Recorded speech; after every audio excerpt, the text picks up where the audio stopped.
First of all, congratulate the University of Wisconsin. Great environment. Thought they played very well.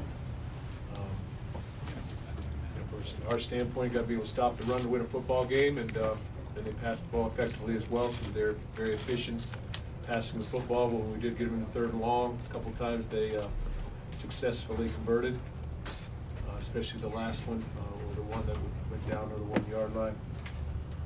We didn't make the play. On the offensive side of the ball, got to be able to run the ball somewhat, and you got to be able to pass the football.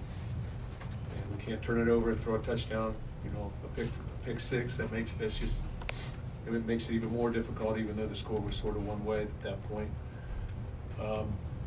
17-0 at half. Came out the third quarter and tried to rally back. Had a fake punt, probably our biggest play of the game. Fake punt to get us down there, and but we didn't do anything with it. So. Very disappointing day. Take responsibility as a head football coach. Got to win our individual battles, whether it's coaching, whether it's playing, whether it's tackling, whether it's catching the football, whether it's throwing the football, whether it's blocking, whatever it is. Football is a game of technique, repetition, and you've got to be able to win your set. So I'll take some questions, go from there, get you home. Mark, one first down in the first half. Yeah. What did you think? I said that at halftime. What did you think you could do against them that wasn't there? Well, I thought I'd be able to run a little bit more effectively. Also thought we'd throw a little bit more effectively. You go into a game with a game plan, you figure something's going to work. But you got to execute those too. You know, we've got some different things that went on. We got pressure. You know, I didn't think we threw on time. I thought this was the first game we probably didn't throw on time as well as we had. And it looked like we had some guys open and we didn't get them. Mark, in your tenure, normally after a loss in a big game, you guys have bounced back pretty well. Did you feel like there was just a lack of something today, whether it was emotion or whatever it might have been? Well, I thought we came up here emotionally ready. We talked about it. We talked about, you can't play this game without emotion. You just can't. It's very, very difficult. When something like this happens, it becomes even more difficult because, there's mental stress involved in this as well. But you got to play the game excited. You really do. I didn't think we did that as the game progressed. We were unable to do that because we didn't get anything, something good didn't happen. Even when they fumbled the football early in the game, they fumbled it twice and we didn't get on it. So something good's got to happen for you, and then it sort of springs you forward a little bit. Nothing really did for us. So I don't think we quit. I don't think that happened. It's 17-0 at half, and it's 17-0 even into the third quarter. But we never really got anything going. Maybe did at the end of the game, but we never got anything going. You were looking for something to spring you forward after that fake punt, the back-to-back sacks. Does that take you back? Yeah, that took us out. Took us out of it. We had a punt, I believe, and we were gonna go for it. But when it's 4th and 17 or whatever it was, I can't remember. But yeah, and I thought we had a guy clean. Maybe I don't know. You got to watch the film to see. Quarterback's got people coming at him and things of that nature. But got to make a play. We got to make a play. Mark, when you see Wisconsin, top 25 teams this year, lost to all three, only scored 17 points. 7 games in, was it a mistake to not bring in new offensive staff? And if not so, how do you fix it? Well, I don't think we ask those questions right now. We're 6, 7 games into the schedule. I think that's sort of a dumbass question, quite honestly. Coach, you've seen Ohio State and Wisconsin's defense. What does Wisconsin do that made them so effective? I'm sorry? What did Wisconsin's defense do that made them so effective? Well, it's what they've been doing all year. It's their 4th shutout. They do a good job in terms of giving you different looks as far as pressure, things of that nature. And they got good players coming off the edge and the speed coming off the edge. They overload you with some different type of blitzes, which a little bit schematically, they get on you. They get on you, play a lot of cover 1 coverage, man coverage with middle field safety, do some combination things in the boundary. But they've been playing well all year, and you saw the effect of it. Mark, with the way their offense controlled the time of game and the possession, Very frustrating. does that?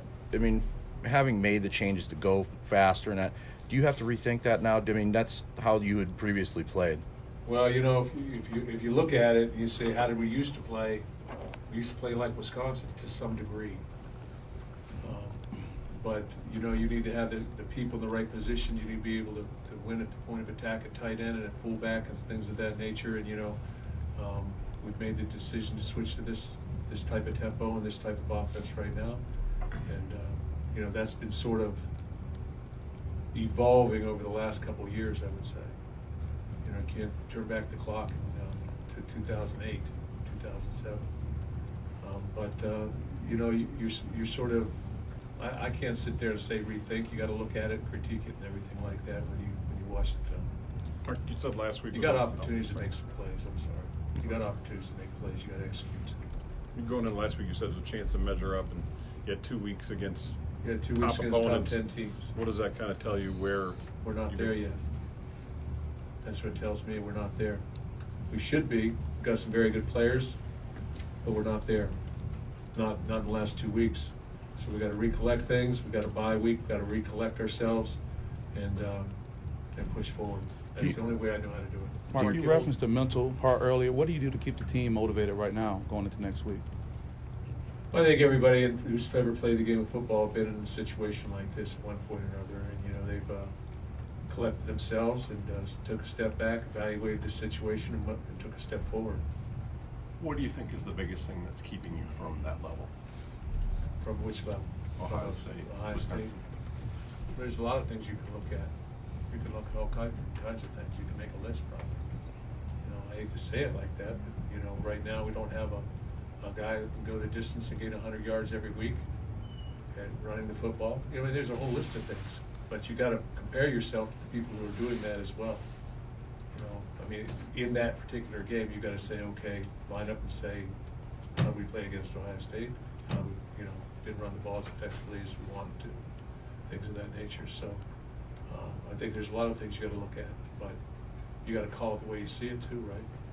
You can't sit there and say, well, we were almost there, we weren't.